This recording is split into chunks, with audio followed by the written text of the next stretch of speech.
Hello children, good morning. In the previous video, we learned the various formulas and the ideal values related to current ratio and the quick ratio. So in this video, we are going to discuss few of the practical questions on such ratios. So let us begin.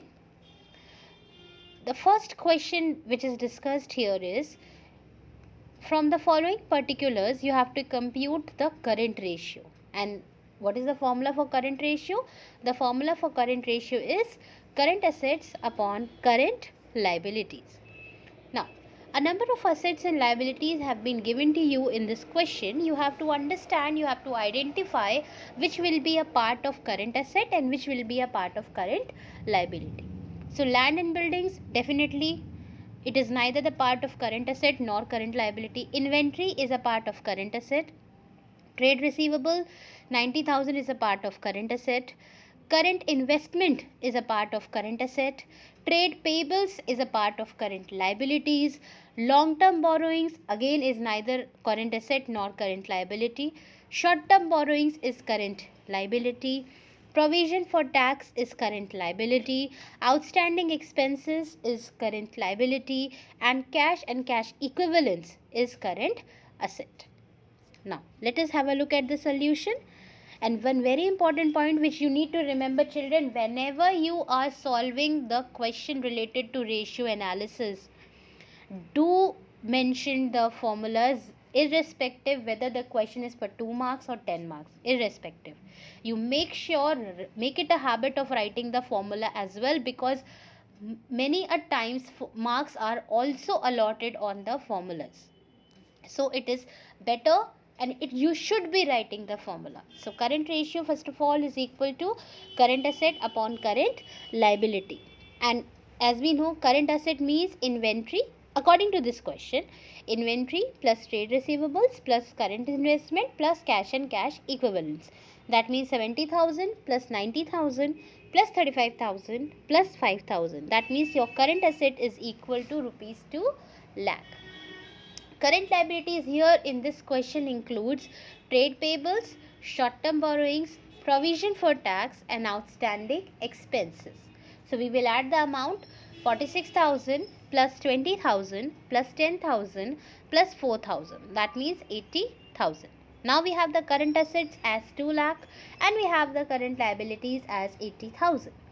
So we'll put the values in the formula, that is current ratio is equal to current asset upon current liabilities. That means 2 lakh upon 80,000, and we have to calculate the ratio in the simplest form, in the simplest number. So therefore it will come to 2.5 is to 1. That means if we divide 2 lakh by 80,000, it comes to 2.5.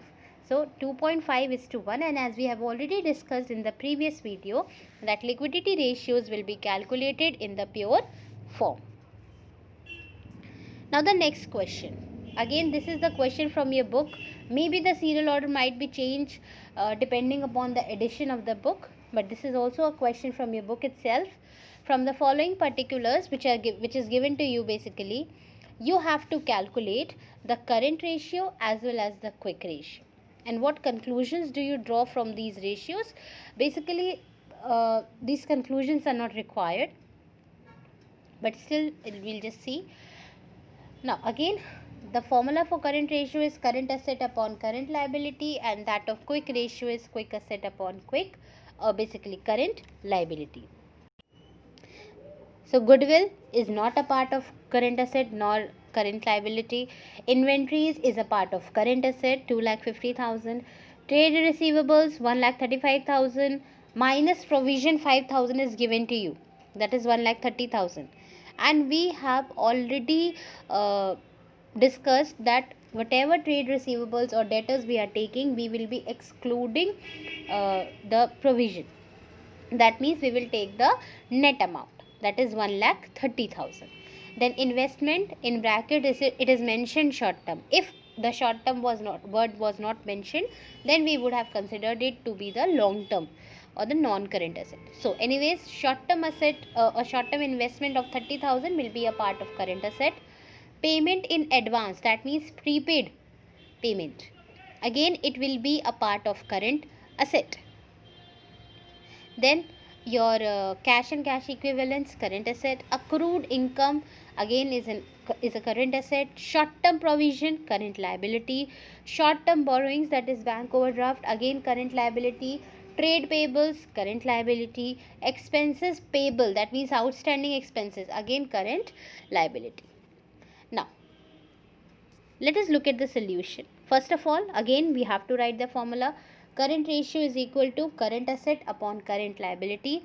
According to this question, current asset here will include inventories 2,50,000 plus trade receivables 1,30,000, again after deducting the provision, plus short term investments 30,000, plus payment in advance 20,000, plus cash and cash equivalents 40,000, and plus accrued income 10,000. So your current asset comes to 4,80,000.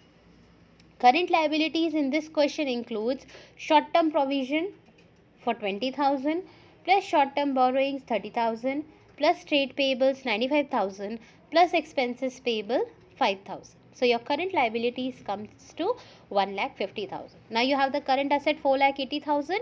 You have current liabilities 1,50,000. You will put the values in the formula, that is current ratio is equal to current asset, that is 4,80,000, upon current liability, that is 1,50,000.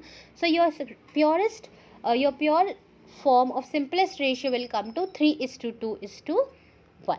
That means your current asset is 3.2 times more than the current liability. The second ratio which you have to calculate is the quick ratio. The formula again you have to write, quick ratio is equal to liquid asset upon current liability. And how to calculate liquid asset? We know that when we deduct inventories and payment in advance or prepaid expenses basically, and advance tax if any, then it will give you liquid asset. So current asset we have already calculated in A point as 4,80,000. So in liquid asset, what we will do is we will deduct inventories 2,50,000 and payment in advance 20,000 from current asset 4,80,000. So your liquid asset would come to rupees 2,10,000. And current liabilities you have already calculated in A point as 1,50,000. Now you have liquid asset and current liabilities, and you can put the values in the formula. So quick ratio is equal to liquid asset 2,10,000 upon current liabilities 1,50,000. So your quick ratio will come to 1:4:1. And the conclusion is that quick ratio is a little bit higher than the ideal ratio of 1:1. That means your liquid asset is 1.4 times as compared to your current liability. The next question which we are going to discuss is basically the conceptual question. These type of question is also asked in your exams. The question says, again, all the questions which we are discussing is from your book. The number may be different depending on the edition of the book. So you focus on the question and not the serial order, children. Now question says, assuming that the current ratio is 1.5:1, state giving reasons which of the following transactions would improve, would reduce, or would not alter the current ratio. So we are assuming that our current ratio given is 1.5:1, and we have to tell that in the given 16 points, 1 to 16 points, in which case our current ratio will improve, will increase, or it will reduce, or it will not be changed, it will be constant. So these are the points, and we'll be discussing the reasons also. First of all, I'll be telling you the reasons verbally, and then I'll be just showing you. So the first point is realization of current assets.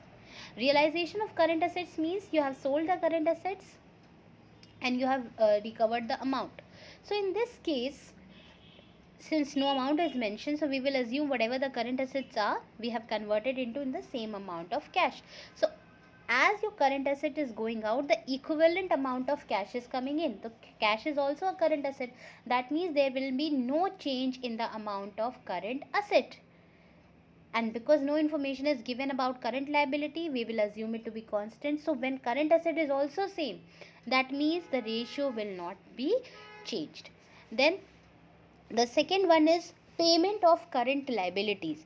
In this case, the ratio will improve. Why? Because both the current assets and current liabilities are decreased by the same amount, because you will use cash to pay off the liabilities. So obviously our current ratio will increase or improve.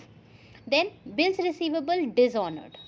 In this case, again there will be no alteration, because neither the current asset nor the current liabilities are affected, since there is only a conversion of one current asset, that is bills receivable, into another current asset, that is trade receivable.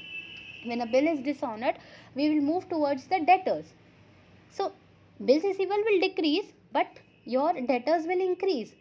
So that means there will be no change as such in current asset. Therefore, the current ratio will not be altered.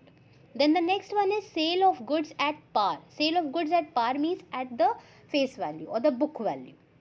So whatever value you have recorded in the book, it will be sold at the same amount. Again, there will be no alteration in the ratio. Why? Because neither the current assets nor the current liabilities are affected, since here also there is only a conversion of one current asset, that is inventory, into another current asset, that is cash. The equal amount of inventory is going out, you are selling it, and equal amount of cash you are receiving. So therefore again there will be no alteration. Then the next one is sale of goods at a profit. Obviously your current ratio will improve. Why? Because current liabilities remain unchanged, but current assets are increased by the amount of profit, because you are selling it at a higher rate. Profit means what? You are selling it for more. So definitely cash will be coming more as compared to the value of the inventory. Then the sixth point, sale of goods at loss. Obviously your ratio will reduce. Why? Because current liabilities remain unchanged, but current assets are decreased by the amount of loss. Inventory is going out with the book value, but cash is coming lesser. So in this case, the ratio will be reduced. Next one, purchase of goods for cash. In this case, again there will be no alteration, because neither the current assets nor the current liabilities are affected, since there is only a conversion of one current asset, that is cash, into another current asset, that is inventory, because you are purchasing the inventory of equivalent amount and you are giving the cash. So there is nullifying effect basically, which we can say in simple words. Next is purchase of goods on credit of 3 months. So in this case, the current ratio will reduce. Why? Because both the current assets and current liabilities are increased by the same amount. Then the next one is your sale of furniture for cash. In this case, the ratio will improve. Why? Because current liabilities remain unchanged, but current assets are increased. So whenever current assets are increasing with no change in current liabilities, the ratio would improve. The next one is sale of machinery on a credit of 5 months. In this case, again the ratio will improve, because current liabilities remain unchanged, but current assets are increased, because the debtors are increasing. Then sale of land on long term deferred payment basis, that means future payment basis. So in this case, the ratio will not be altered, because neither the current asset nor the current liabilities are affected, since the total non-current assets are increased as well as decreased by the same amount. Then the next one is purchase of motor car for cash. In this case, the ratio would reduce. Why? Because current liabilities remain unchanged, but current assets are decreased. Then the next one is 13th one, purchase of a building on a credit of 4 months. So in this case also the current ratio will reduce. Why? Because current assets remain unchanged, but current liabilities are increased. Then number 14, purchase of a plot of land on long term deferred payment basis, again future payment basis. So again there will be no change in the ratio, no alteration. Why? Because neither the current assets nor the current liabilities are affected, since both the non-current assets and non-current liabilities are increased by the same amount. Then the 15th one, repayment of long-term loan which was availed from a bank.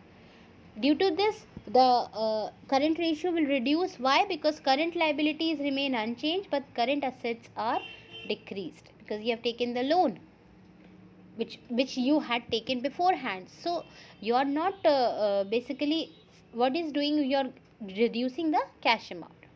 And then the last one is issue of shares for cash.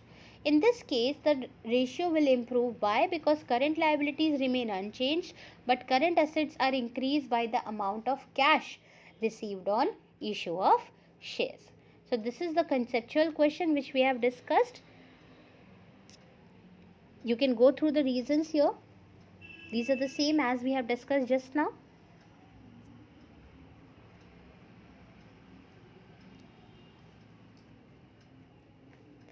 Now, let us discuss another question. Calculate current ratio from the following. Now, this is an indirect question. Sometimes you get questions like that also. Now, you have to calculate current ratio from the following.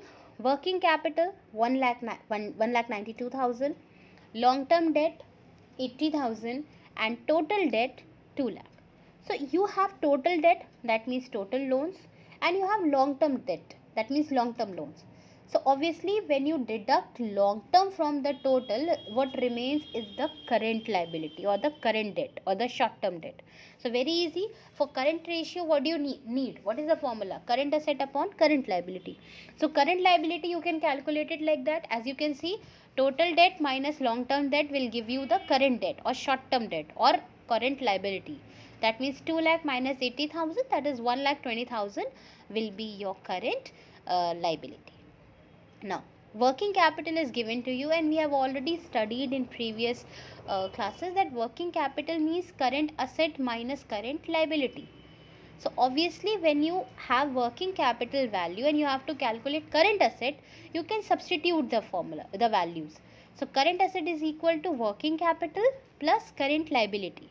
So working capital is 1,92,000 plus current liability is 1,20,000. That means your current assets comes to 3,12,000. Now you have the current liabilities, you have the current asset, you just put the values in the formula. Current ratio is equal to current asset 3,12,000 upon current liabilities 1,20,000. So your current ratio will be 2.6:1. Now the next question. A firm had current assets of rupees 4,10,000. It then paid trade payables of 50,000. After this payment, the current ratio was 2.4:1. Ascertain the amount of current liabilities and working capital after the payment. Easy. So current ratio, the formula is current asset upon current liabilities, and when it paid the trade payables 50,000 rupees, so that means current asset would have decreased by 50,000 because it had made the payment. That means cash would have gone out. So now the new current asset will be 4,10,000 minus the payment made to trade payable 50,000. That means after making the payment, your current asset will be 3,60,000. And simply applying the mathematics or maths formulas, we know that working capital is not given to you. You have to calculate that. Now you know that the formula for current ratio is current asset upon current liability. You have the value of current ratio after payment 2.4/1 or is to 1. You have the value of current asset after payment, that is 3,60,000. So if you put the value as we used to do it in maths, your formula, the framing of the formula will somewhere look like current ratio, that is 2.4/1 is equal to current asset, that is 3,60,000 upon the value of current liabilities as x. Applying the unitary method, current liability is equal to 3,60,000 upon 2.4. So it will come to 1,50,000. Now you have the current asset after payment 3,60,000. You have the current liabilities after payment 1,50,000. Current asset 3,60,000, current liabilities 1,50,000. Now you have to calculate working capital. We know the formula of working capital, current asset minus current liability. That means 3,60,000, that is after payment, minus 1,50,000. So your working capital will come to 2,10,000. Now the next question. The question says current ratio is 2:1 and quick ratio is 1.5:1. Current liability is 1,60,000. You have to calculate current asset, quick asset and inventory. Again, it is an indirect question. So we'll calculate the missing figures. So you have to calculate current asset. The formula is the formula for current ratio is current asset upon current liability. You have current ratio with you, you have current liabilities with you, you apply unitary method and you will be able to calculate the current asset.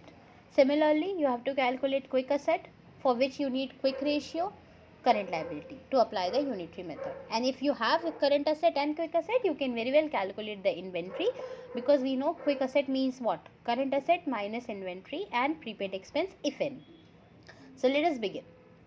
Current ratio is equal to current asset upon current liability. Current ratio is given to you 2:1, or we can say 2 because denominator is 1, doesn't make any difference, is equal to current asset, which you need to calculate, upon current liability, that is 1,60,000. Doing the cross multiplication, current asset will come to before equal to sign. So current asset is equal to 1,60,000, that is current liability, into 2. Simple maths. So it will come to 3,20,000. Now you have the current asset with you. Next is quick ratio. So the formula for quick ratio is quick ratio or asset test ratio is equal to liquid asset upon current liability. We'll put the values which we have with us. Quick ratio is given to you 1.5:1, that means 1.5 is equal to liquid asset, which is missing, upon 1,60,000, the current liability, which is given in the question. Again cross multiplication. So quick asset is equal to 1,60,000 into 1.5, which comes to 2,40,000. Now you have current asset calculated 3,20,000 using cross multiplication and finding out the missing value. You have calculated the liquid asset in the same manner as 2,40,000. So the difference between current asset and liquid asset will be considered as inventory in the absence of any other information. So inventory is equal to current asset minus liquid asset, that is 3,20,000 minus 2,40,000, which comes to 80,000.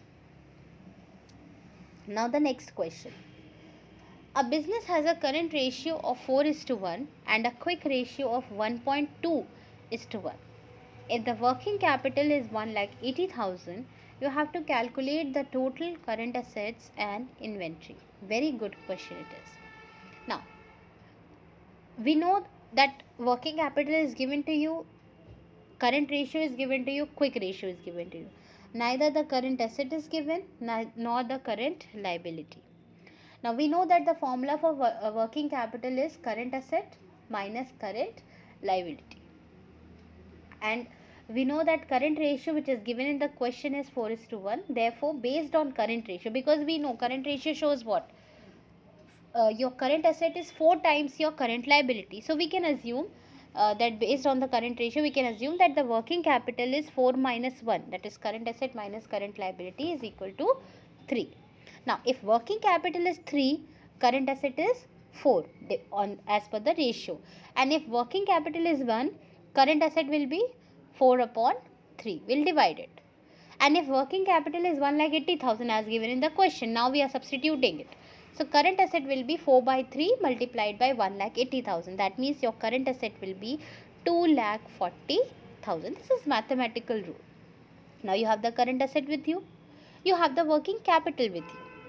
You can apply the formula for current liabilities depending on the working capital. Current asset minus working capital. This is again we have done the substitution of values. So 2,40,000 minus 1,80,000. Now the current liabilities will be 60,000. So you have the current asset, you have the current liability. Now what you have to do is, you have current asset is calculated already. Now you have to calculate inventory, for which you need liquid asset at least now. So for liquid asset, you will be using the quick ratio formula. Quick ratio is equal to liquid assets upon current liabilities. Again, we'll put the values just like the previous question. Quick ratio is 1.2 is equal to liquid asset, which is not given in the question, upon 60,000 the current liability, which which we have calculated.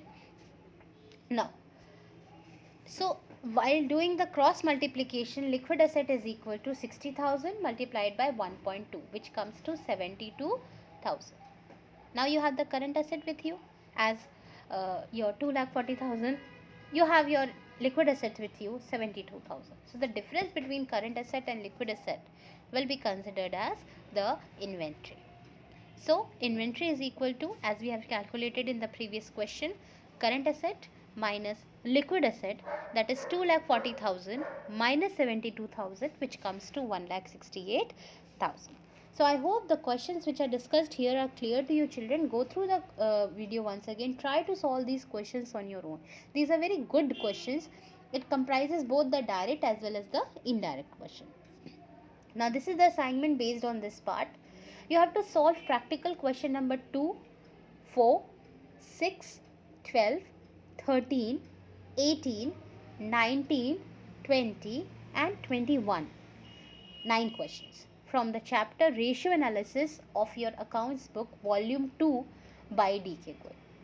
Don't worry children, obviously I keep on repeating in every chapter that this is a practical subject. As many questions as you can practice, that will be beneficial for you.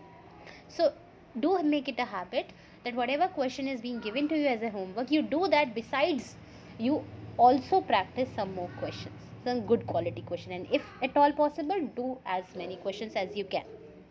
So go through the questions, revise the questions which we have discussed here, learn the formulas, especially revise the indirect ones, and complete your homework children. Thank you children, take care.